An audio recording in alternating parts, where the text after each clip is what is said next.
What happens when one of the world's most famous athletes is mistaken for an ordinary traveler? A simple flight turns into a lesson in humility, redemption, and the quiet power of kindness. The airport terminal buzzed with life as passengers streamed through security and check-in counters. The usual mix of impatience and anticipation filled the air, but one figure stood out, not for his fame, but for how he sought to blend in. Steph Curry adjusted his hoodie, pulling it low over his face. No entourage trailed him, no photographers snapped his picture. Today, he was just another traveler, carrying a small duffel bag on his way to San Francisco. Steph wasn't flying for leisure or business. Tomorrow, he'd stand in front of hundreds of kids at a charity event aimed at transforming young lives through basketball. Yet, as he stood in the first-class check-in line, the purpose of his journey was far from anyone's mind. "Excuse me," a sharp voice cut through his thoughts. Steph turned to see a well-dressed woman glaring at him, her manicured hand clutching an expensive handbag. "This line is for first-class passengers."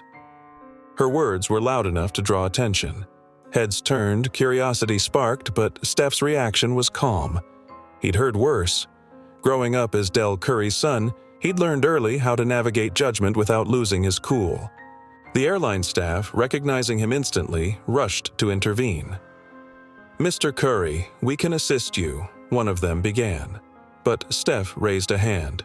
"It's fine," he said, stepping back slightly. He wasn't here for confrontation. The woman's eyes scanned him dismissively, from his worn sneakers to his hoodie. "They should really enforce stricter rules," she muttered, loud enough for him and others to hear.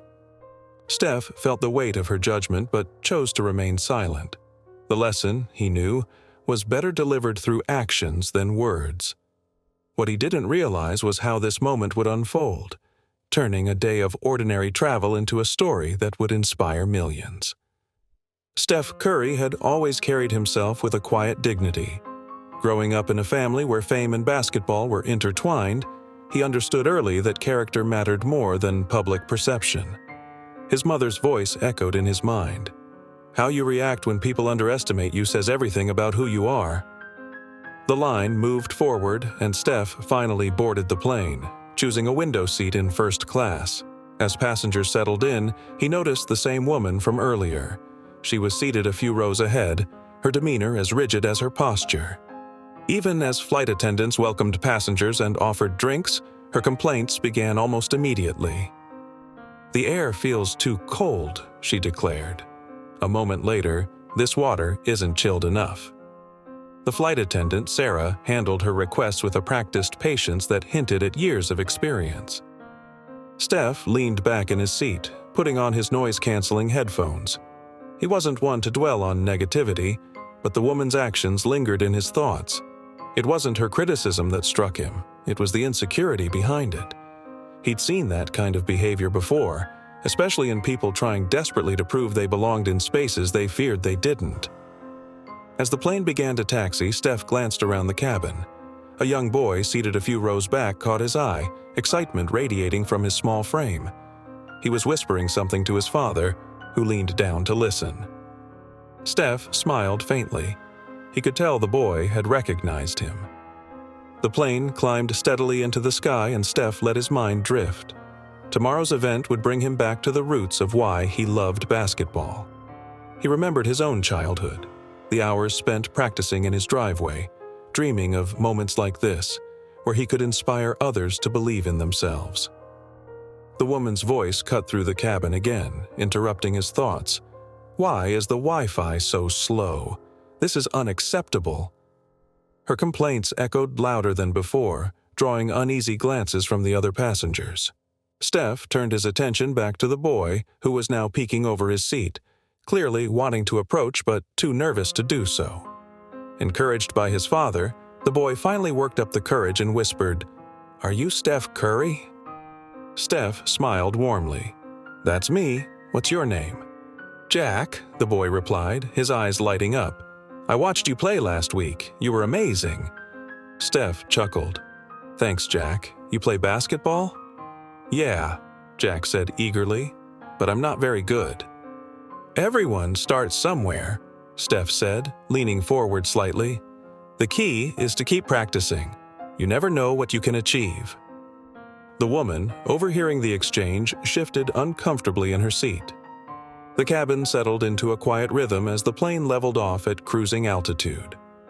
Steph kept his attention on Jack, answering a few more of the boy's eager questions. Jack's father, seated beside him, smiled apologetically. "Thank you for taking the time, Mr. Curry. It means a lot to him." Steph waved off the thanks with his characteristic humility. "It's no trouble. Basketball's about more than the game. It's about moments like this." Jack beamed, clutching the signed napkin Steph had scrawled his autograph on. As he settled back into his seat, the woman from the check-in line shifted uncomfortably. Though her gaze flitted between Steph and the boy, she said nothing, her posture stiff and uneasy. Sarah, the flight attendant, approached Steph with a warm smile. "Is there anything I can get you, Mr. Curry?" "No, thank you," Steph replied. "You're doing an amazing job." Her expression softened at the genuine compliment. As she turned away, Steph caught a glance of the woman rolling her eyes, her irritation spilling over as she pressed the service button again. When Sarah returned to her, the complaints resumed. "The steak is overcooked," the woman snapped, pushing the tray forward. "And this wine, do you even know the difference between a Bordeaux and a Cabernet?"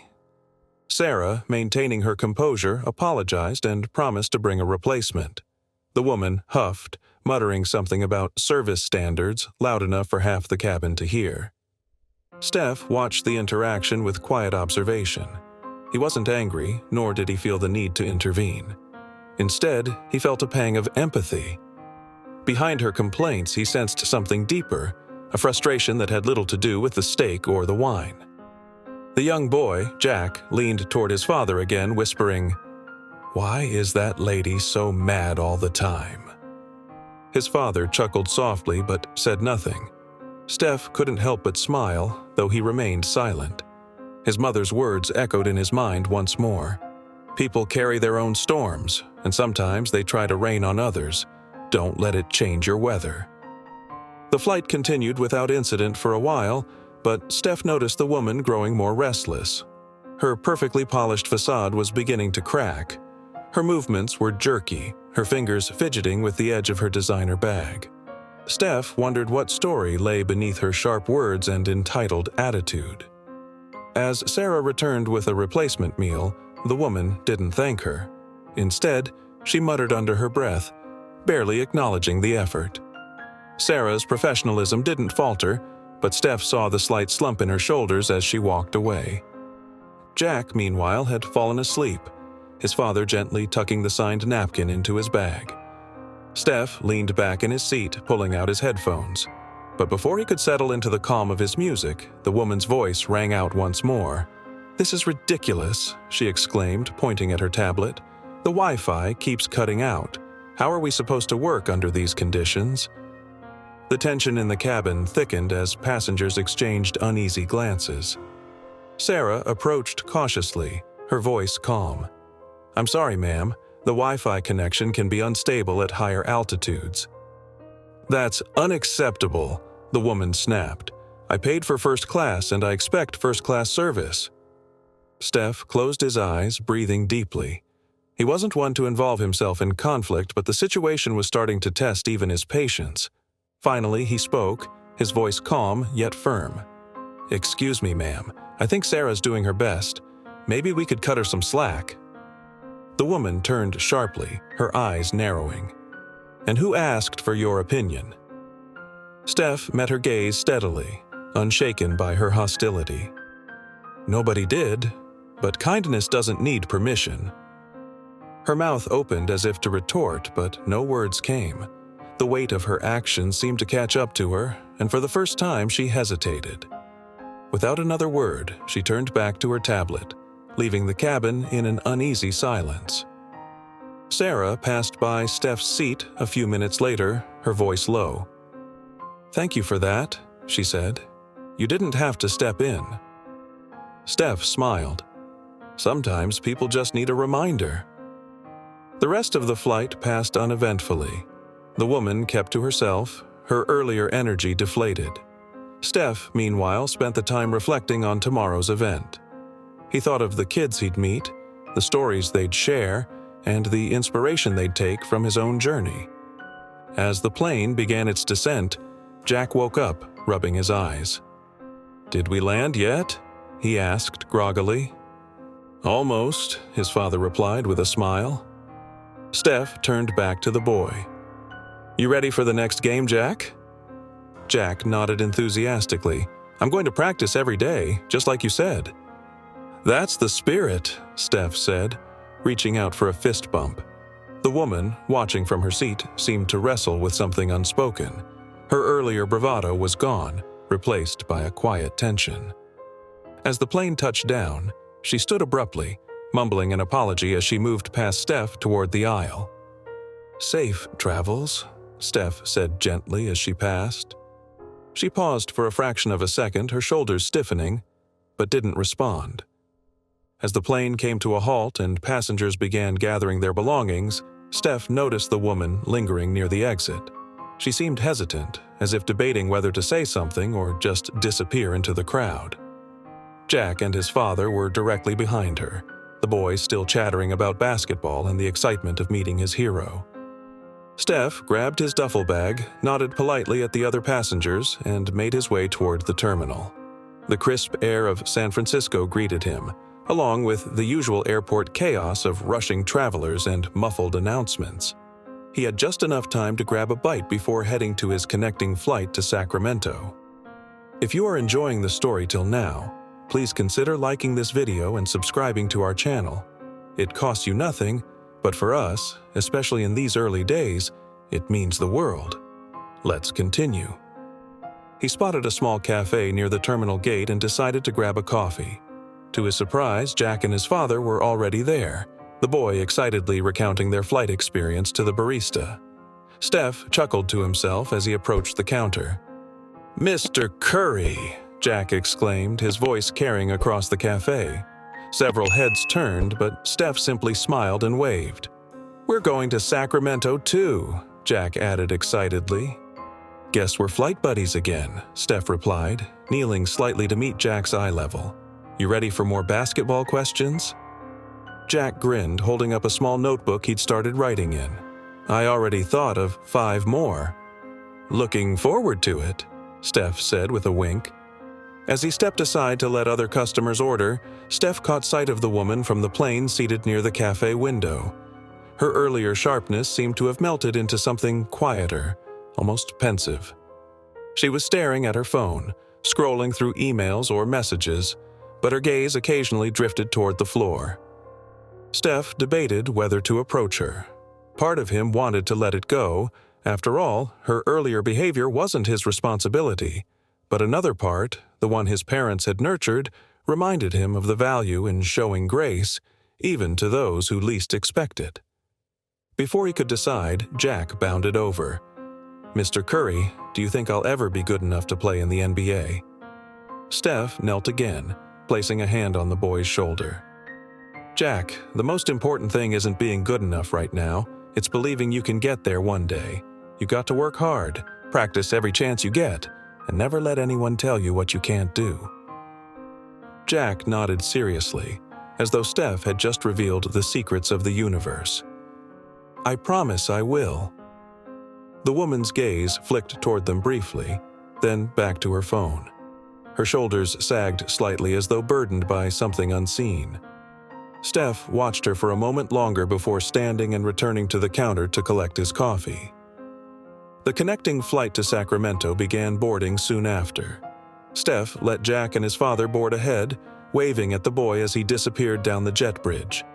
He noticed the woman hanging back again, fiddling with her boarding pass. Her earlier confidence was gone, replaced by an almost visible anxiety. When the gate agent called for the final boarding group, Steph found himself walking alongside her. She glanced at him briefly, her face flushing slightly, but said nothing. They entered the plane together, and Steph took his seat in first class once more. This time, the woman was seated directly across the aisle from him. She avoided his gaze, instead focusing intently on the safety card tucked into the seat pocket.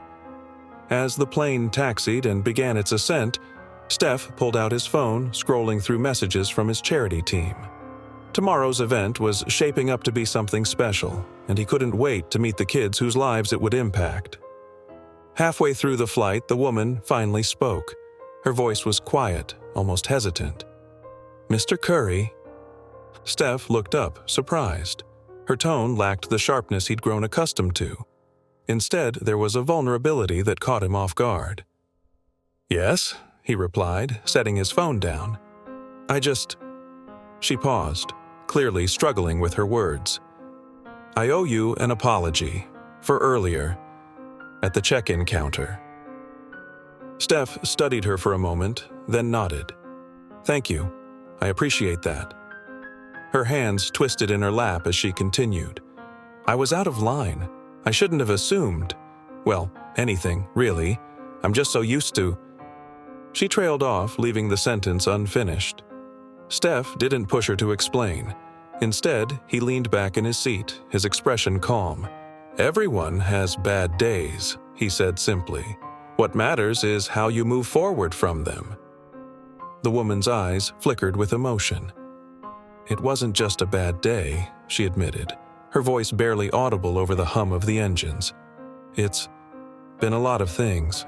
Trying to prove I belong, trying to keep up with expectations I didn't even set for myself." She let out a bitter laugh. "And in doing that, I became exactly the kind of person I used to despise."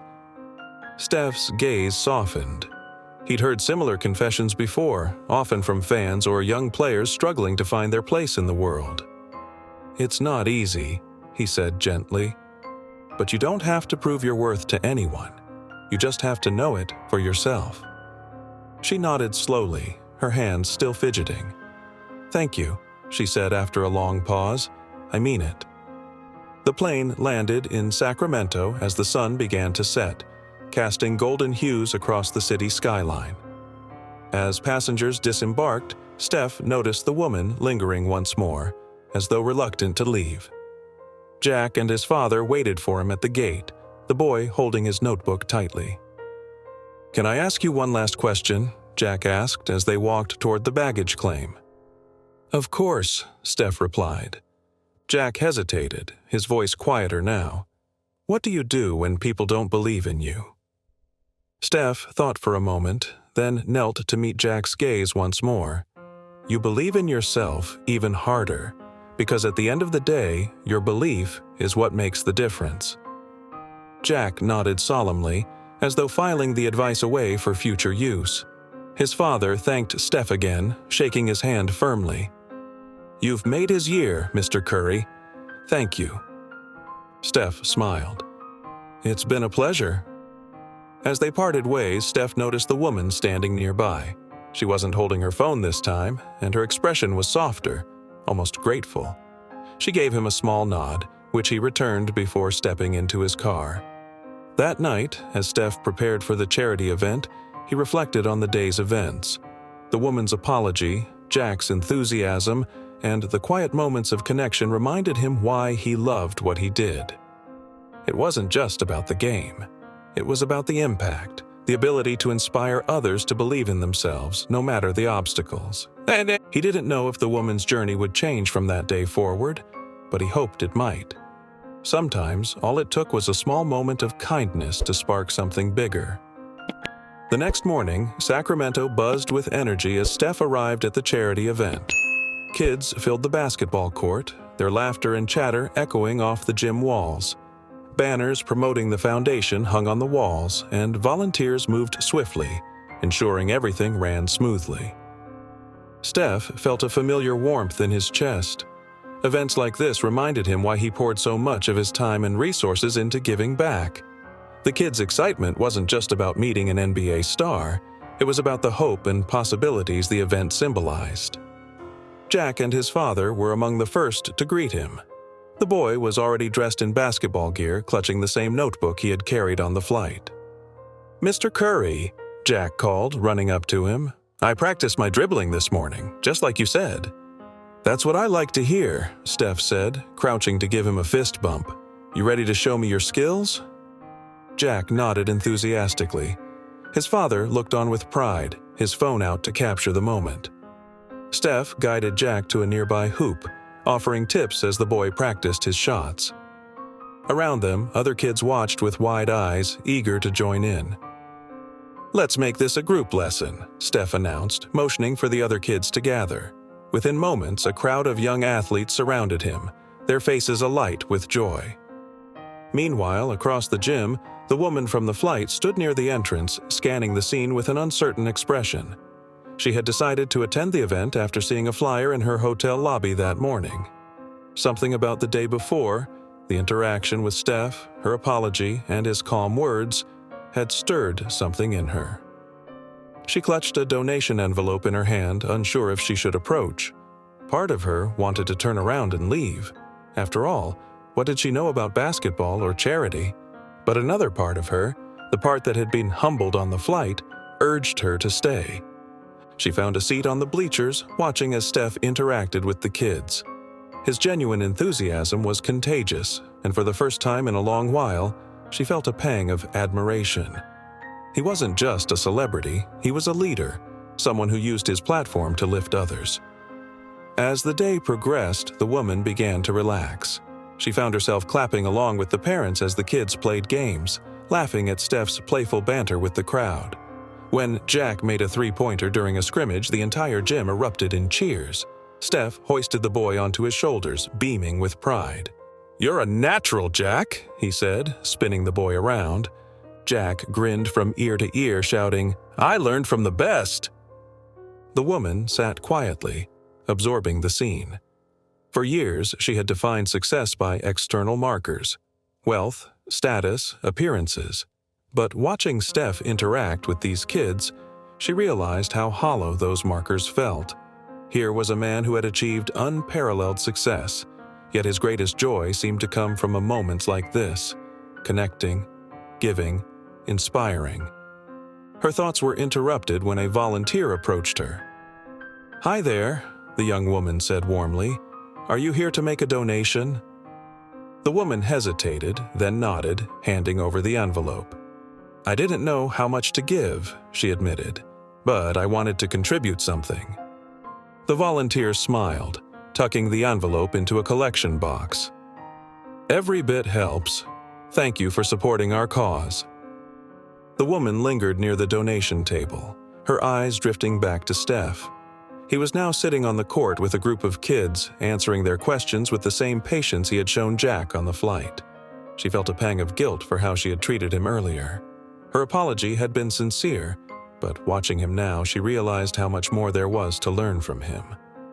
As the event wound down, Steph took the stage to thank everyone for coming. "This game has given me so much," he began, his voice steady and heartfelt. "But what matters most isn't what I've achieved. It's what I can give back. Each of you has the power to make a difference no matter where you start. Believe in yourself, work hard, and never stop dreaming." The crowd erupted into applause, the kids cheering loudly. The woman found herself clapping along, a genuine smile breaking across her face. After the event, she approached Steph hesitantly. He was surrounded by fans and volunteers, but when he saw her, he broke away from the crowd. "Hi," she said, her voice quieter than before. "I just wanted to say thank you for yesterday, for today, for everything." Steph tilted his head, his expression warm. "You don't have to thank me. I'm just doing what I love." "No," she insisted, her voice trembling slightly. "You're doing more than that. You're teaching people like me, what really matters." Steph's gaze softened. "It's never too late to learn," he said gently. "We all have moments we're not proud of. What matters is what we do next." The woman nodded, tears brimming in her eyes. "I've spent so much of my life trying to prove myself to people who don't even care, but watching you today, I realized I've been chasing the wrong things." Steph placed a reassuring hand on her shoulder. "It's not about where you've been. It's about where you're going." As she left the event, the woman felt lighter, as though a weight she hadn't realized she was carrying had been lifted. She didn't know what her next steps would be, but for the first time in years, she felt a spark of hope. Back inside, Steph watched her go, a small smile playing on his lips. He didn't know if their paths would cross again, but he was glad their brief interaction had made a difference. Sometimes, he thought, the greatest victories weren't on the court. They were in the quiet, unexpected moments that reminded him why he played the game in the first place. The sun dipped low on the Sacramento horizon, casting warm golden hues across the gym as the event wrapped up.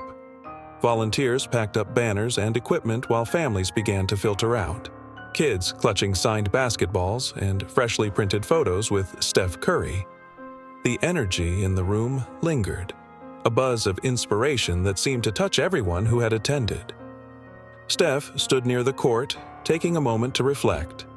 Jack and his father had just left, the boy grinning from ear to ear as he promised to practice every day, rain or shine. Steph couldn't help but smile. Moments like that reminded him why he did this. Out of the corner of his eye, he saw the woman from the flight lingering near the exit. She wasn't scrolling through her phone this time. Instead, she watched the remaining kids laughing and playing as if deep in thought. In her hands, she clutched a small envelope, the same one she'd handed to the volunteer earlier. Steph decided to approach her. Something about her presence felt unfinished, as though there was still a piece of her story waiting to be told. "Heading out?" he asked gently as he drew near. The woman startled slightly, then turned to face him. Her earlier sharpness was gone, replaced by a vulnerability that seemed to catch even her off guard. "I was just watching," she admitted. "It's amazing what you're doing here. These kids, you're giving them something real to hold on to." Steph nodded, his expression calm. "That's the goal. Basketball's more than a game. It's a way to teach them about life, about perseverance, and about believing in themselves." The woman hesitated, her fingers tightening around the envelope.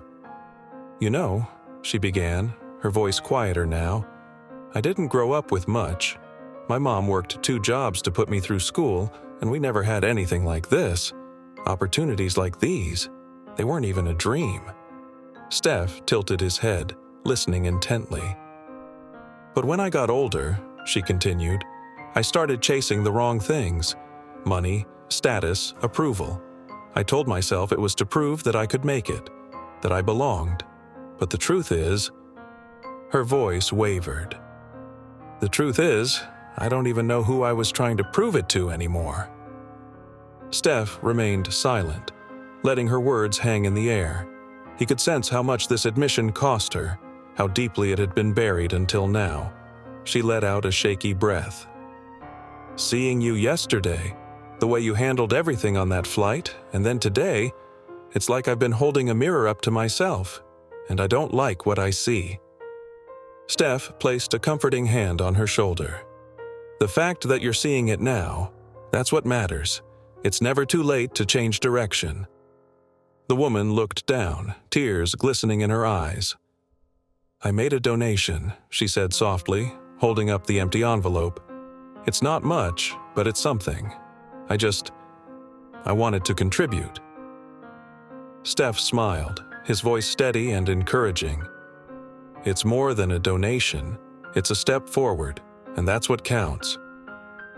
For a moment, neither of them spoke.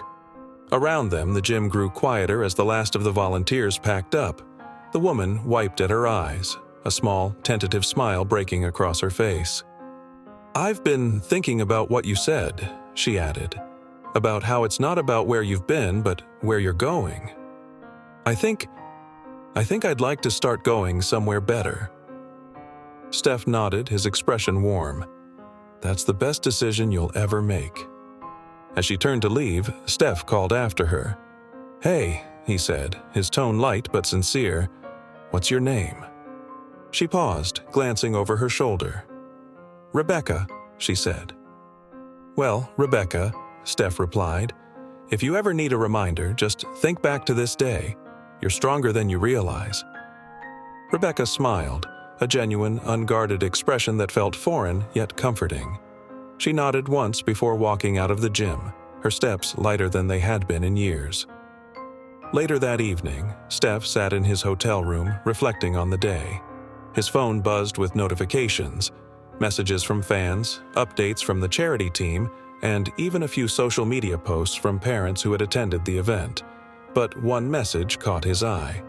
It was from an anonymous donor, confirming a significant contribution to the foundation. Attached was a simple note. "Sometimes, the smallest steps can lead to the biggest changes. Thank you for helping me take mine." Steph's smile widened as he set the phone down.